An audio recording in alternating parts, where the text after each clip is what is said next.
الحمد لله نحمده ونستعينه ونستغفره ونؤمن به ونتوكل عليه ونعوذ بالله من شرور أنفسنا ومن سيئات أعمالنا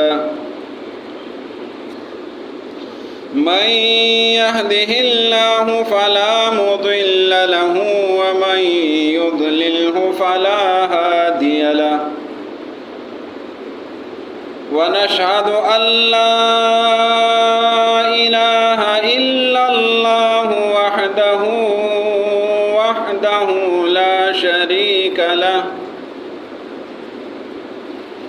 لا شريك له ولا نظير له ولا وزير له ولا وزر له ولا وزر له ولا وازر له ونشهد أن سيدنا وسندنا وأولانا ومولانا وشفيعنا وسيدنا محمدا عبده ورسوله صلى الله عليه وعلى آله وأصحابه وأزواجه وذريته وأهل بيته أجمعين أما بعد فأعوذ بالله من الشيطان الرجيم بسم الله الرحمن الرحيم والعصر إن الإنسان لفي خسر إلا الذين آمنوا وعملوا الصالحات وتواصوا بالحق وتواصوا بالصبر صدق الله العظيم. معزز سامعین، میں نے آپ کے سامنے اللہ رب العزت کی کتاب مقدس سے قرآن مقدس کی مختصر ترین سورۃ العصر کی تلاوت کی ہے. آج کے موضوع کا عنوان ہے ایمان اور عمل صالح. ایمان اور عمل صالح. اور اس صورت میں نجات کے لیے جو راستے ہیں، نجات کے لیے جو ذرائع ہے، اللہ رب العزت نے ان کا تذکرہ فرمایا ہے. نجات کے لیے سب سے پہلی شرط، بنیادی شرط، اولین شرط وہ ایمان ہے. اگر ایمان نہ ہو، دنیا میں جتنی مرضی اچھائیاں کر دیں، جتنی مرضی بلائیاں کر دیں، وہ اس دنیا میں تو اللہ بدلہ دے دے گا، اس لیے کہ اللہ بڑا انصاف کرنے والا ہے. لیکن ایمان نہیں ہے تو وہ چیزیں اس دنیا تک رہ جائیں گی، وہ آپ کے ساتھ آگے نہیں جائے گی. حدیث شریف میں آتا ہے، ذہن میں ایک سوال جب آ جاتے تو سوال کا جواب ہے حدیث میں، کہ ایک شخص ہے اس نے دنیا میں نیکیاں کر دی، بلائیاں کر دی، مخلوق خدا کے ساتھ اچھا معاملہ کیا، وہ کافر مرا تو اس کے نیک اعمال کا کیا بنے گا؟ حدیث شریف میں آتا ہے کہ جب ایک غیر مسلم شخص وہ نیکیاں کرتا جائے تو یہ نیکیاں زمین آسمان کے درمیان میں یہ لٹکتی رہتی ہے، اس انتظار میں کہ یہ شخص کب ایمان لائے اور یہ ساری نیکیاں اس کے اکاؤنٹ میں جمع ہو جائے، یک دم ضائع نہیں ہوتی ہے، وہ پڑی رہتی ہے انتظار میں۔ اگر وہ جب بھی ایمان لائے، بے شک آخری ٹائم میں بھی ایمان لائے، تو یک دم سارا کریڈٹ اس کو مل جاتا ہے۔ لیکن اگر وہ ایمان کے بغیر چلا جاتا ہے تو وہ نیکیاں ادھر رہ جاتی ہے، وہ آگے چلے جاتے ہیں، پھر اس کا آخرت میں کسی کام کے نہیں ہے۔ ایمان بنیاد ہے، ایمان اور عمل صالح یہ دو چیزیں ہیں۔ ایمان اس کا معنی ہے تصدیق، ایمان کا معنی تصدیق ہے۔ تصدیق اللہ کی تصدیق کرنا کہ اللہ موجود ہے، اللہ خالق ہے، اللہ مالک ہے، اللہ رازق ہے، اللہ بادشاہ ہے، اللہ بادشاہوں کا بادشاہ ہے، اللہ شہنشاہ ہے، سب کچھ اسی کے قبضے میں ہے، سب کچھ اسی کے قدرت میں ہے۔ اللہ پر ایمان کہ سب کچھ اللہ کا بنایا ہوا ہے، یہ سب کچھ اللہ کا دیا ہوا ہے، اور اللہ کا نظام پرفیکٹ نظام ہے۔ اللہ کا نظام بہت خوبصورت نظام ہے، اللہ کا نظام مکمل نظام ہے۔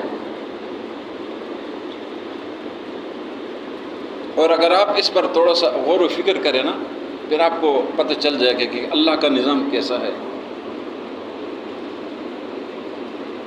جب آپ آسمانوں کو دیکھیں، اللہ نے اس وقت سے جب بنائے ہیں اسی طرح ہی ہے،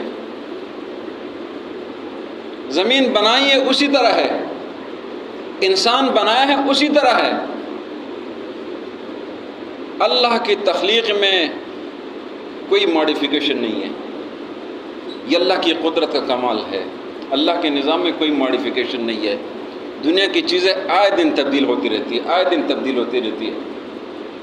یہ بچوں کو تو پتہ نہیں تھا، جب یہ موبائل نئے نئے بنے تھے، ٹچ موبائل ہوا کرتے تھے، اس کے بٹن جب کوئی چیز لکھتے تھے تو 4-5 دفعہ وہ بٹن دبانا پڑتا تھا۔ اب ٹچ نظام آ گیا، اس سے آگے کیا ہوگا کوئی پتہ نہیں، یہ اللہ کو معلوم ہے۔ یہ سارا کچھ اللہ کے حکم سے چل رہا ہے۔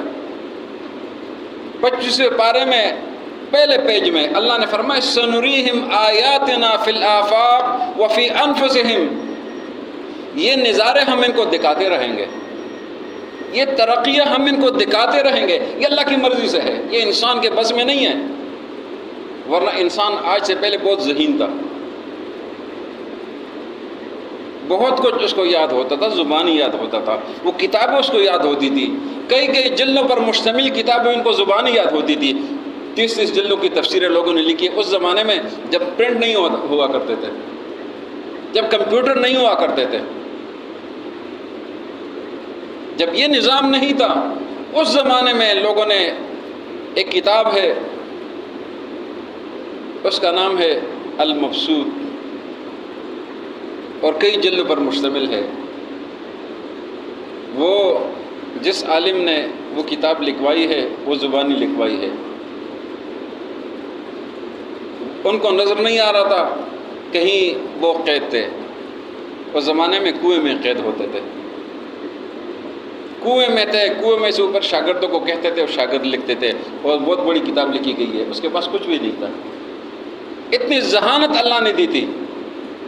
آج تو ہمیں اپنے گھر کے موبائل نمبر بھی یاد نہیں ہوتے، اس لیے کہ ہم نے سیو کیے ہوتے ہیں، کوئی پتہ نہیں چلتا ہمیں۔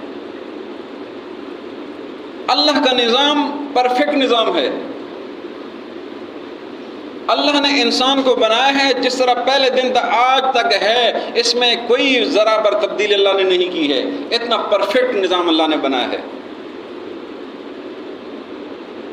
اتنا خوبصورت نظام اللہ نے بنایا ہے۔ تو پھر اللہ کا حق ہے کہ اللہ پر ایمان لایا جائے، اللہ کا حق ہے کہ اس کی بندگی کی جائے، اللہ کا حق ہے کہ اس کو واحد لا شریک مانا جائے، یہ اللہ کا حق ہے۔ اللہ نے اتنا خوبصورت آسمان بنایا ہے، اتنا بڑا آسمان بنایا ہے جس کو کوئی ستون نہیں ہے۔ اس مسجد کے چاروں طرف دیواریں ہیں، اس کے اندر بیم پلر لگے ہوئے، اتنا بڑا آسمان، اتنا بڑا آسمان کب سے بنا ہے؟ آج تک اس میں کوئی لیکیج نہیں ہے، کوئی سیپیج نہیں ہے، اتنا خوبصورت نظام اللہ نے بنایا ہے۔ سورہ ملک 29ویں پارے میں جو پہلی سورت ہے، اللہ نے فرمایا کہ آپ آسمان کو ذرا دیکھیں تو صحیح، کتنا خوبصورت آسمان ہم نے بنایا ہے، کتنا پیارا آسمان ہم نے بنایا ہے۔ فرمایا کہ انسان اس آسمان کو دیکھے، اس آسمان میں آپ کو کوئی خرابی نظر آ رہی ہے؟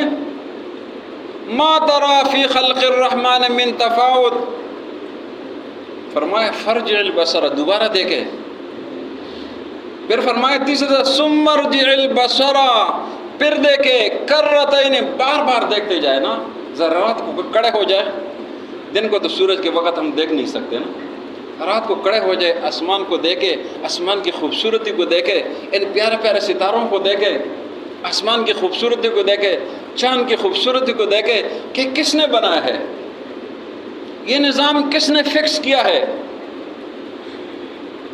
ایسا نظام فکس کیا ہے کہ جس میں سیکنڈوں کا فرق نہیں آ رہا ہے، سیکنڈوں کا فرق نہیں آ رہا ہے۔ نہیں تو جا کے میٹ والوں سے پوچھ لینا جو روزانہ غروب آفتاب کا حساب لگاتے ہیں، ان سے ذرا پوچھے کہ کوئی سیکنڈوں کا کوئی فرق آ رہا ہے اس کے غروب اور طلوع میں؟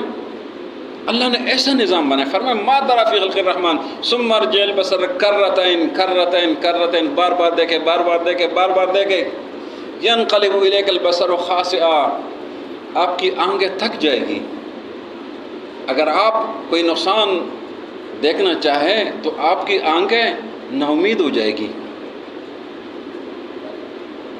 خاسئا و حسیر، نا امید ہو جائیں گے کہ کچھ بھی نہیں ہے، کوئی نقصان آسمان میں نہیں ہے، کوئی سوراخ آسمان میں نہیں ہے۔ یہ اللہ پر ایمان لانا ہے، یہ اللہ کا کمال ہے۔ کتنے خوبصورت پہاڑ بنائے ہیں، کتنے خوبصورت دریا بنائے ہیں، کتنے خوبصورت انسانوں کو بنایا ہے، کتنے رنگوں میں انسان کو تقسیم کیا ہوا ہے، اور انسانوں میں کتنی تبدیلی اللہ نے بنائی ہے۔ کہیں پر ایک جیسا انسان، کہیں پر دوسرے قسم کا انسان۔ اگر آپ دیکھیں حرم شریف میں جائے، اللہ آپ سب کو لے جائے، وہاں دیکھیں تو آپ کو پتہ چلے گا کہ یہ آدمی فلاں ملک سے ہے، یہ آدمی فلاں ملک سے ہے، یہ آدمی پاکستانی ہندوستانی لگ رہا ہے، آپ کو پتہ چلے گا۔ ان کی شکلوں سے اللہ نے وہ ایک ایسا نظام بنایا ہے، اتنا خوبصورت نظام، اتنا خوبصورت نظام، اتنا پرفیکٹ نظام بنایا ہے کہ اللہ نے انسان کے جو یہ انگلیاں ہیں نا، ایسے بنایا ہے کہ دوسرے انسان سے وہ انگلیاں ملتی نہیں ہیں۔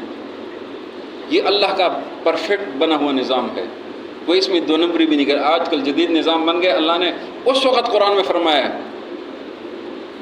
بلا قادرین علی ان نسوی بنانا، کہ لوگوں ہم تمہارے ان نشانوں کے بنانے پر بھی قادر ہے۔ یہ قرآن نے فرمایا، سورہ قیامہ 29ویں پارے میں فرمایا علی ان نسوی بنانا، کہ جو نشان ہے نا، ان نشانوں کو ہم دوبارہ اس طرح بنائیں گے۔ یہ اللہ کی قدرت ہے، اللہ پر ایمان لانا ہے۔ یہ اللہ نے بنایا یہ نظام، یہ کوئی اور نہیں کر سکتا۔ اگر سارے انسان مل جائے نا، ہم سارے پورے ملک والے مل جائے، اس پہاڑی کو نہیں اٹھا سکتے، اس کو ہلا بھی نہیں سکتے۔ اگر ہم سارے مل جائیں، ہم پانی پھینکنا شروع کر دیں، اس ماحول کو ہم ٹھنڈا نہیں کر سکتے۔ اللہ چاہے تو 2 منٹ میں ہوا چلائے، بادل چلائے، بارش چلائے اور اس کو ٹھنڈا ٹھنڈا کر دے۔ یہ اللہ کی قدرت ہے، اس لیے اللہ پر ایمان لانا ہے۔ ایمان کی بہت بڑی قدر و قیمت ہے، ایمان کی بہت بڑی ویلیو ہے، ایمان بہت اعلیٰ چیز ہے۔ اور جب ایک دفعہ ایمان لائے نا، ایمان اللہ کی تصدیق کر دی. اور یہ ایمان صرف ہم نہیں لاتے، اللہ کے پیغمبر بھی ایمان لاتے ہیں. سورہ کی بقرہ کی جو آخری آیت ہے بہت اعلیٰ قسم کی آیت ہے، جو نبی صلی اللہ علیہ وسلم کو معراج شریف میں تحفے میں ملی ہے. اس میں اللہ نے فرمایا آمن الرسول بما انزل الیہ من ربہ والمؤمنون، کہ رسول بھی ایمان لائے ہے، اس قرآن پر رسول کا بھی ایمان ہے. آمن الرسول بما انزل الیہ من ربہ والمؤمنون، تمام ایمان والوں کا ایمان ہے. کل آمن باللہ، سب کا اللہ پر ایمان ہے. وہ ملائکۃ، اللہ کے فرشتوں پر ایمان ہے. وہ رسولی، اللہ کے پیغمبروں پر ایمان ہے. وہ کتبی، اللہ کی کتابوں پر ایمان ہے. یہ ایمانیات ہے. آخرت پر ایمان ہے، تقدیر پر ایمان ہے. یہ ایمانیات ہے، اس پر ایمان لانا ہے. اس کو ایمان بولتے ہیں، اس کو تصدیق بولتے ہیں. ایمان کا معنی تصدیق، ان چیزوں کی تصدیق کرنا، ان پر ایمان لانا. یہ وہ چیزیں ہیں جو ہم نے دیکھی نہیں ہیں، اسی لیے بار بار اس کو ایمان بالغیب کہتے ہیں. الذین یؤمنون بالغیب، کہ غیب کے ساتھ ایمان لانا. اللہ کی چاہت ہے، اللہ یہ چاہتا ہے کہ یہ لوگ غیب کے طریقے سے ایمان لائے. اللہ امتحان لینا چاہتے ہیں. اگر اللہ چیزیں ظاہر کر دے تو پھر تو مان نہیں ماننا ہے، پھر تو مان نہیں ماننا ہے، پھر تو ایمان بالغیب نہ ہوا، پھر تو امتحان نہ ہوا، پھر تو آزمائش نہیں ہے. ایمان بالغیب یہی ہے کہ بغیر دے کے ایمان لائے. اللہ کے جو پیغمبر تھے، اللہ کے پیغمبر، ہزاروں پیغمبر،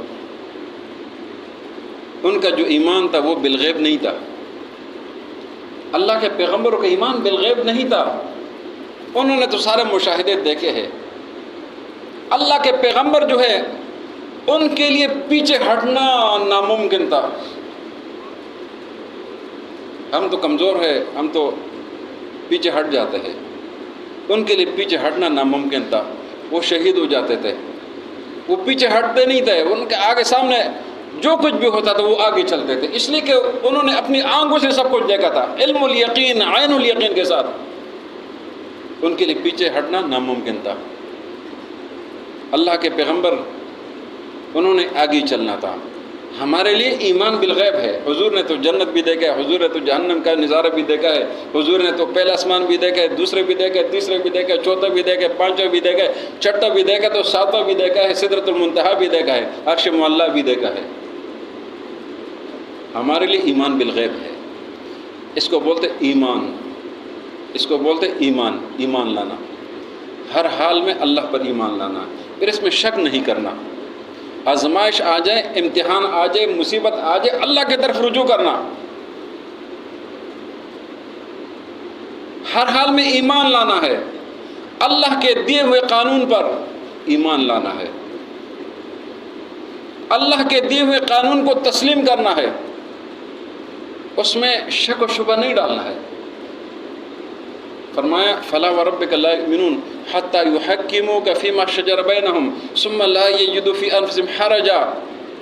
اگر اللہ و رسول دین آپ کا فیصلہ کر دیں، آپ کا دین میں یہ حق ہے، آپ نے اس کو تسلیم کرنا ہے، اپنے دل میں شک و شبہ کا اظہار نہیں کرنا ہے. اللہ سے محبت کا اظہار کرنا ہے، اللہ سے محبت کرنا ہے.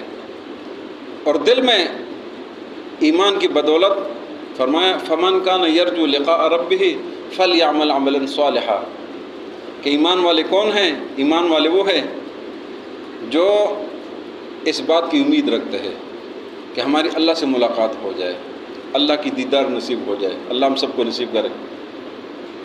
ایمان، اس کی بڑی قدر و ویلیو ہے. یہ بہت اعلیٰ چیز ہے، اس کا متبادل کچھ بھی نہیں ہے. دنیا میں جو ہمارا تصور ہے، ہمارا تصور، ہم سب سے بڑھ کر کس چیز سے محبت کرتے ہیں؟ ہم مال و دولت سے محبت کرتے ہیں. یہ ہماری جو محبت ہے نا، سب سے بڑھ کر یہ مال و دولت سے ہے، اور کسی چیز سے نہیں ہے، کسی چیز سے نہیں ہے. اگر آپ کہیں نا ماں باپ نہیں، اولاد نہیں، بہن بھائی نہیں، استاذ نہیں، شاگرد نہیں، دوست نہیں، بیوی نہیں، کوئی نہیں، مال و دولت سے محبت. سب سے بڑھ کر محبت ہماری مال و دولت سے ہے. کیسے ہے؟ مال کے لیے ہم ماں باپ چھوڑ دیتے ہیں، مال نہیں چھوڑتے، ماں باپ چھوڑ دیتے ہیں۔ مال کے لیے ہم اولاد چھوڑ دیتے، نکلو ہمارے گھر سے، نکلو، ماں باپ سے بھاگ جاتے ہیں، اولاد کو نکال دیتے ہیں، گھروں کو توڑ دیتے ہیں، اپنے گھروں کو توڑ دیتے مال کے لیے، مال کے لیے بھائی کو قتل کر دیتے ہیں، اس لیے کہ مال سے محبت ہے۔ وہ بھائی جس کے لیے سب کچھ کرتا تھا اس کو قتل کر رہا ہے، کیوں کر رہا ہے؟ مال کی محبت کی وجہ سے، مال سے محبت ہے۔ کوئی بدبخت ماں باپ کو قتل بھی کر دیتے ہیں مال کی محبت کی وجہ سے، اولاد کو بھی قتل کر جاتے ہیں مال کی محبت کی وجہ سے۔ ساری محبت کس چیز سے؟ مال سے ہے۔ اور مال کی حیثیت کیا ہے؟ مال کی کوئی حیثیت نہیں ہے۔ سب سے جو اعلیٰ چیز ہے، سب سے جو قیمتی چیز ہے، سب سے برتر چیز ہے وہ ایمان ہے۔ ایمان سے بڑھ کر کوئی چیز نہیں ہے، ایمان سے بڑھ کر کوئی چیز نہیں ہے۔ قرآن مقدس میں اللہ رب العزت نے بار بار مختلف جگہوں میں فرمایا، ایک آیت تک میں سامنے تلاوت کرتا ہوں۔ اللہ نے جو تیسرا پارہ ختم ہوتا ہے، آسان اس لیے بتا دوں کہ بعد میں اگر آپ دیکھنا چاہیں تو آپ کو آسانی سے آپ دیکھ لیں گے۔ تیسرا پارہ جب ختم ہو رہا ہے، آخری آیت ہے،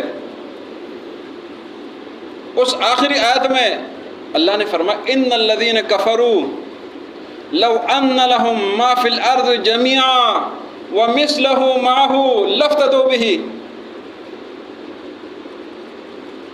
فرمایا کہ کافروں کے لیے اگر یہ پوری دنیا، ما فی الارض، دنیا میں جو کچھ بھی مال و دولت ہے، جميعا سب کچھ ہو، اس سے بڑھ کر اور بھی ہو، یہ سونے زیورات سے بھرے ہوئے ہو، سونے زیورات اس دنیا کا تصور کرے اور اس جتنا سونا ہو، 2-4 تولے ہو جائے تو آدمی کہتے ہیں کہ میں مالدار ہو گیا ہوں۔ یہ دنیا بھرا ہوا سونے سے، اس چیز سے اور بھی بھر دو۔ فرمائے ایمان نہیں ہے اگر یہ کہے کہ مولا یہ سب کچھ، یہ مال و دولت، سونا و زیورات و جواہرات، یہ فدیہ لے لیں لیکن مجھے جہنم سے نکال دے۔ فرمایا کہ اسے قبول نہیں، لن تقبل، کبھی بھی قبول نہیں کیا جائے گا، اسے قبول نہیں کیا جائے گا۔ ایمان کی اتنی ویلیو ہے، یہ ایمان کی ویلیو ہے۔ آج تھوڑی بہت مال و دولت کے لیے ہم بہت کچھ کر جاتے ہیں، لیکن مال و دولت کی ویلیو اتنی ہے، اصل ویلیو ایمان کی ہے۔ ایمان درست، ایمان مضبوط، ایمان کے حالت سے دنیا سے چلا جائے، ایمان نصیب ہو، جو کچھ بھی کرنا ہے ایمان کے لیے کرنا ہے، جو کچھ بھی کرنا ہے اللہ اور رسول کے لیے کرنا ہے، کسی سے محبت کرنا ہے تو اللہ اور رسول کے لیے کرنا ہے، کسی سے دشمنی کرنا ہے تو اللہ اور رسول کے لیے، ذاتی نہیں۔ اللہ اور رسول کا دشمن ہے تو اس وجہ سے، کسی کو کچھ دینا ہے تو اللہ کی رضا کے لیے، نہ دینا تو اللہ کی رضا کے لیے، کہ یہ کہیں جو ہے نا وہ اللہ کی نافرمانی میں استعمال نہ کرے، نہ دینا اس لیے کہ اللہ کی نافرمانی میں استعمال نہ کرے۔ یہ ایمان کی ویلیو ہے، یہ ایمان کی اہمیت ہے۔ ایمان بہت بڑی چیز ہے اور یہی بنیاد ہے۔ اگر ایمان نہیں تو پھر کچھ بھی نہیں ہے۔ اس کے ساتھ ساتھ عمل صالح، نیک عمل، اعمال صالحہ، اس لیے فرمایا والعصر ان الانسان لفی خسر، انسان نقصان میں ہے، انسان گھاٹے میں ہے، انسان خسارے میں ہے، الا الذین آمنوا، سوائے ایمان والوں کے، وعمل الصالحات، اور وہ لوگ جو عمل صالح کرتے ہیں، عمل صالح، نیک عمل، نیک عمل، اللہ کی رضا کے لیے جو کچھ بھی کر رہے ہیں اللہ کی رضا کے لیے کر رہے ہیں، جو کچھ بھی کر رہے ہیں اللہ اور رسول کی اطاعت میں کر رہے ہیں، اپنی منمانی نہیں کر رہے ہیں۔ اگر خوشی آ رہی ہے تو اللہ کی رضا کے لیے کام کر رہے ہیں، اگر اس پر پریشانی آتی ہے تب بھی اللہ کی رضا کے لیے۔ خوشی میں آپے سے باہر نہیں نکلنا کہ مال و دولت زیادہ ہو گئی تو جو مرضی کرو، میں کسی کا محتاج نہیں ہوں، مجھے کسی کی ضرورت نہیں ہے، میں مالدار ہو گیا ہوں۔ نہیں، مال اللہ نے دیا، یہ لے بھی سکتا ہے، سیکنڈوں میں جا سکتا ہے، یہ ٹھہر نہیں سکتا ہے۔ مالدار ہو جائے تو صبر اور شکر کے ساتھ کہ اللہ نے دیا، اللہ تیرا شکر ہے، اللہ کی رضا کے لیے خرچ کرے، اللہ کی رضا کے لیے استعمال کرے۔ مال دیا ہے تو اسی کی رضا کے لیے۔ اور اگر کوئی مصیبت آ جائے پھر یہ نہیں کہنا کہ بس میں ہی اللہ کو مل گیا، یہ مصیبت مجھ پر ہی آ رہی ہے، یہ نہیں کہنا۔ اللہ اگر مصیبت لاتا ہے تو مصیبت کے لیے اجر بھی اللہ دیتا ہے۔ اللہ اگر پریشانی لاتا ہے نا، انسان اس پر صبر کرے، شکر کرے، ہر حال میں اللہ کا شکر کرے، اس مصیبت پر صبر کرے، اللہ اس پر اجر بھی دیتا ہے، اللہ اس کے لیے اور راستے کھول دیتا ہے۔ اسی لیے ایمان اور عمل صالح کرنا چاہیے، نیک عمل کرنا چاہیے، دین کے مطابق عمل کرنا چاہیے، کوئی بھی کام کسی بھی حالت میں دین کی نافرمانی نہیں کرنی چاہیے، عمل صالح کرنا چاہیے۔ مال ہے تو اس کو سود پہ نہیں لگانا، مال ہے تو سودی معاملات پہ نہیں لگانا، مال ہے تو غلط راستے پر اس کو حاصل نہیں کرنا۔ مال دائمی چیز نہیں ہے، محبت اس سے بہت زیادہ ہے لیکن دائمی چیز نہیں ہے۔ جتنا جو جمع کرتے تو اتنے ہی زیادہ اس سے رہ جاتا ہے۔ آپ کا مال وہ ہے جو آپ نے کھایا پیا پہنا اور صدقہ دیا، کھایا پیا آپ نے استعمال کر دیا یا صدقہ دیا، جو صدقہ دیا وہ آپ کو لیے آخرت میں کام آئے گا۔ کھایا پیا آپ نے استعمال کر دیا، جمع کر دیا، وہ کسی اور کا رہ گیا، وہ کسی اور کا مال ہے۔ اس لیے ایمان، اللہ پر ایمان اور اعمال صالحہ اللہ کی رضا کے لیے، جو بھی عمل کرے وہ اللہ کی رضا کے لیے کرے۔ اللہ نے فرمایا الا الذین آمنوا وعملوا الصالحات وتواصوا بالحق، حق کی بات کرے، امر بالمعروف نہی عن المنکر، لوگوں کو اچائی کی طرف بلائے، لوگوں کو نیکی کی طرف بلائے، لوگوں کو برائی سے روکے، دعوت دے دے، سمجھائے کہ یہ برائی کا کام ہے، اللہ رسول کی نافرمانی کا کام ہے، اس سے اجتناب کرے، اس سے اپنے آپ کو دور کرے۔ اگر اس پر کوئی مصیبت آ جائے، پریشانی آ جائے تو اللہ نے اس کا بھی حل بتا دیا، وتواصوا بالصبر، صبر کرے۔ اور دنیا میں ہر مصیبت کا علاج وہ صبر ہے، ہر پریشانی کا علاج صبر ہے۔ اگر آپ کو کوئی گالی دے آپ صبر کریں تو آپ کی لڑائی کبھی بھی نہیں ہوگی۔ اگر آپ کے ساتھ کوئی برا سلوک کرے آپ صبر کریں تو آپ کی لڑائی نہیں ہوگی، اللہ کی طرف سے آپ کو اجر ملے گا، اللہ آپ کے امور میں برکت ڈالے گا، اللہ آپ کی معیت آپ کے ساتھ ہے۔ ان اللہ مع الصابرین، اللہ صبر کرنے والوں کے ساتھ ہے۔ وَاصْبِرْ وَمَا صَبْرُكَ إِلَّا بِاللَّهِ، آپ صبر کریں، آپ کے صبر کا اجر وہ اللہ کے پاس ہے۔ اس لیے ہر معاملے میں صبر کرنا چاہیے۔ یہ صبر، یہ شریعت کا ایک بنیادی اصول ہمیں بتایا گیا ہے کہ ہر پریشانی سے بچنے کے لیے، ہر معاملے میں اجتناب کرنے کے لیے آدمی صبر کرے۔ فرمایا اگر آپ کے ساتھ کسی مسلمان بھائی کے ساتھ اپنے گھر میں کسی اور کے ساتھ لڑائی ہو جائے، اگر آپ کڑے ہیں تو آپ بیٹھ جائے، اگر آپ بیٹھے ہوئے تو آپ لیٹ جائے، آپ پانی پیے، آپ اپنے آپ کو ٹھنڈا کریں، اس لیے کہ یہ جو لڑائی ہے یہ شیطان کی طرف سے آگ ہے، آپ نے پانی اس آگ پر ڈالنا ہے، اس کو بجھانا ہے، تو تب معاشرے میں ایمان اور عمل صالح یہ کارآمد ہوگا اور دنیا